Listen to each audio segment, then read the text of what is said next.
communication, you know.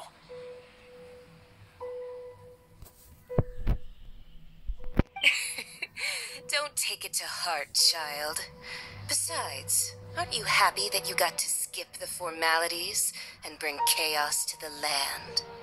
I'm sure you must have enjoyed that. Oh, it seems that some of your friends have arrived. Hey, it's Zhongli and Child.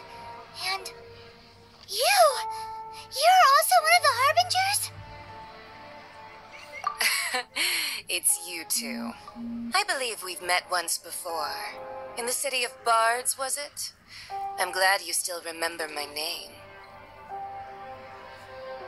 Ah, right. I imagine that it must have been rather hard to forget watching helplessly as something precious was snatched away from your friend.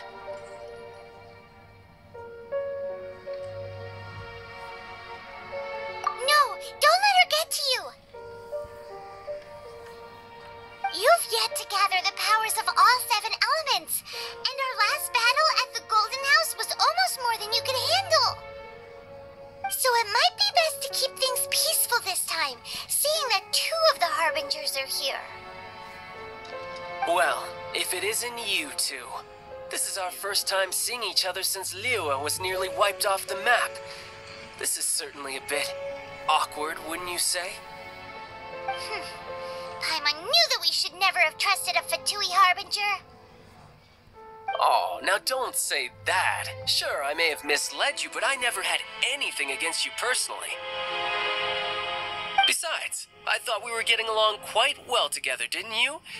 Except for that little tussle we had at the end.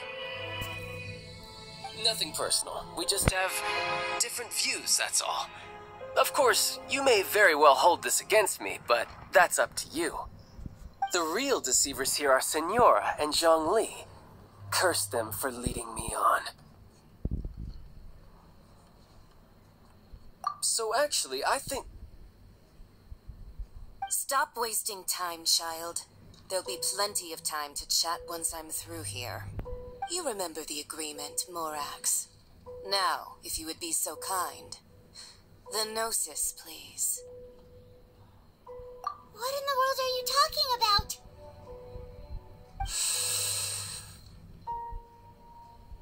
The contract is fulfilled. That which thou seeketh is now bestowed unto thee. For my promise is solid as stone.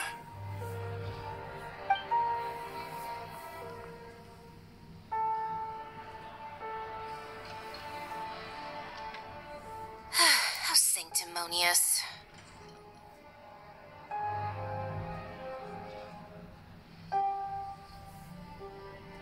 What? So you're the Lord of Chiao? No, wait! That's an exciting twist and all, but why give the Gnosis to the Fatui? I do not give it for free. I give it as agreed upon in the contract.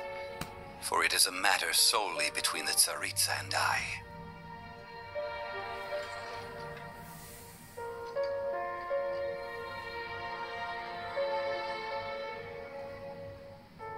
Yeah, you don't think you went a little bit too far with that whole fake death thing? Everyone was preparing the ceremony for you, and splat!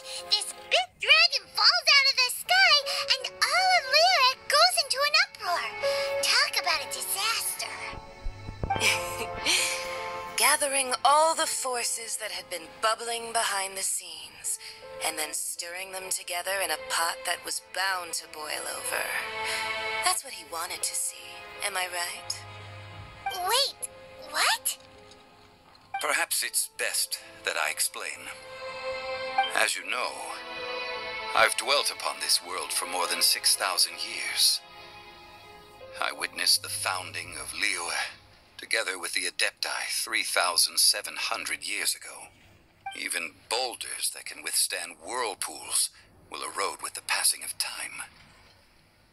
I kept convincing myself that cracks had not begun to form, and that the end of my time had not yet, until one drizzly day, As I was strolling along the harbor, I heard a merchant tell one of his workers, "You've finished your duties. Go ahead and call it a day." I stood motionless among the crowds, asking myself, have I already finished my duties? Oh, Zhongli.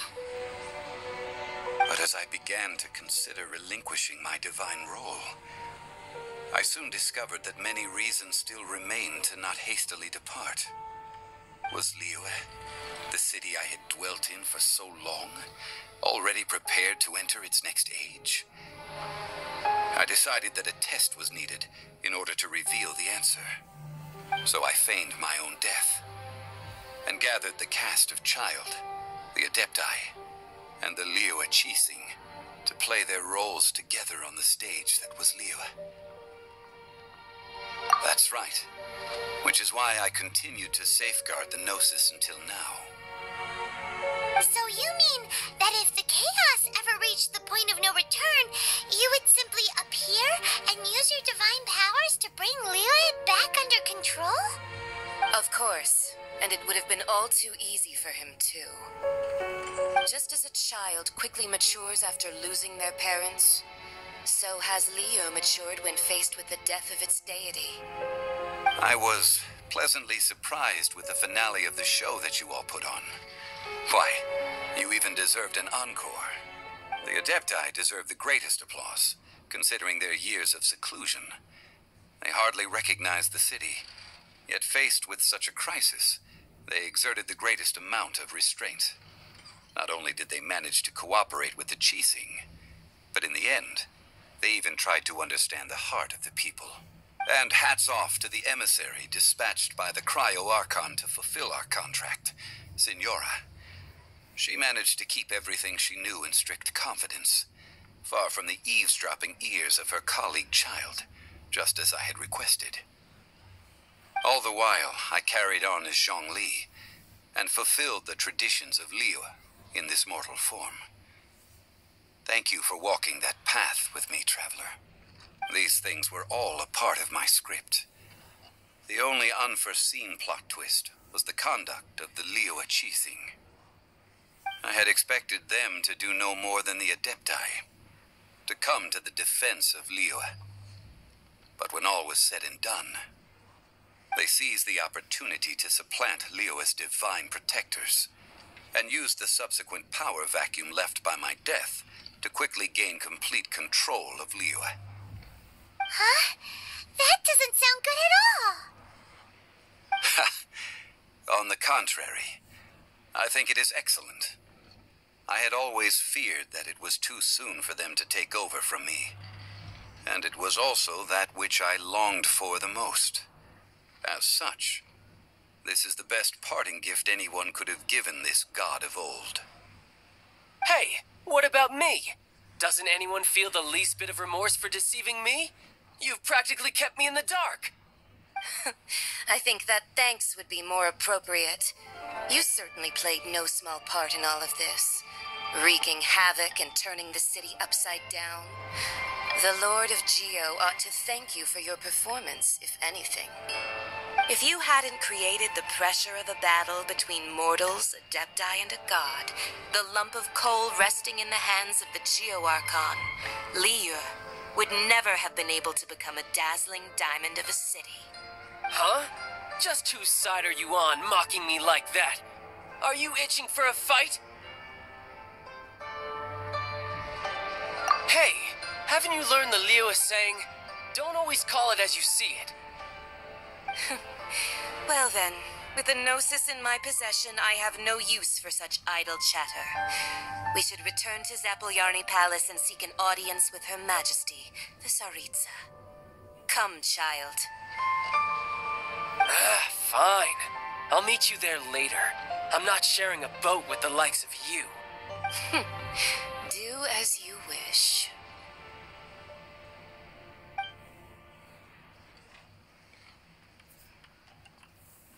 Now then, is there anything else you wish to ask me? Right! As Zhongli always told us, a good trade is a trade. Paimon has no idea what could be a good trade for a Gnosis. Realistically speaking, there is no such thing. Huh? However, I am the god of contracts. For thousands of years, I have made countless contracts. If the deal was of no benefit, then I certainly would not be inclined to agree to it. My agreement with the Cryo Archon will be the last of my contracts as the Geo Archon. My contract to end all contracts. As for the bargaining chip that the Tsaritsa used to balance the scales, uncover that answer for yourself in your future journeys.